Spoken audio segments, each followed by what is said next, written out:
Benvenuti su Soluzioni PC. Oggi un rapidissimo tutorial su inserire la password nei documenti OpenOffice. Andiamo subito ad aprire il nostro OpenOffice. Questo esempio lo faremo su un documento di testo. Apriamo il documento di testo e compiliamo il nostro scritto.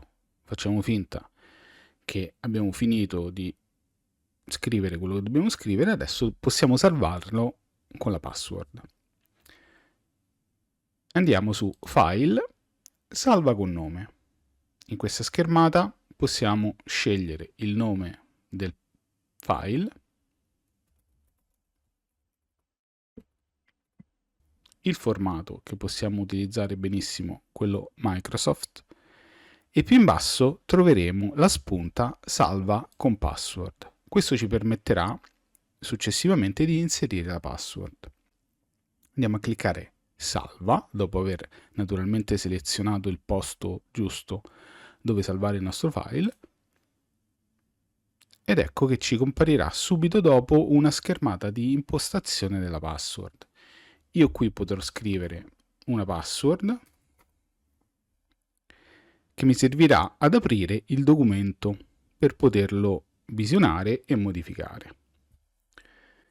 Ma qualora io volessi che questo documento invece possa essere visibile ma non modificabile, qui cliccando su maggiori opzioni possiamo selezionare di aprire il file in sola lettura e inserire una password per poterlo modificare.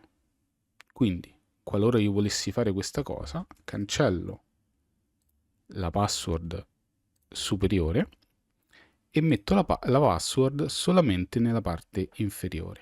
In questo caso il documento sarà apribile ma non modificabile. Vi faccio vedere questo esempio. Mantengo il formato, lo chiudo, ecco qui il nostro file, lo riapro e qui se io provo a digitare non succede niente. Qualora io volessi modificarlo, perché il file è in sola lettura, come è scritto in alto, qualora io volessi modificarlo, dovrò inserire la password. Inserisco la password corretta ed ecco qui che il mio programma si apre in modo regolare e qui posso inserire tutto quello che voglio. Spero di esservi stato utile e di avervi risolto qualche problema. Se è così, per favore iscrivetevi e lasciate un like per altre soluzioni PC. Commentate se avete bisogno di ulteriore supporto e un saluto alla prossima. Ciao!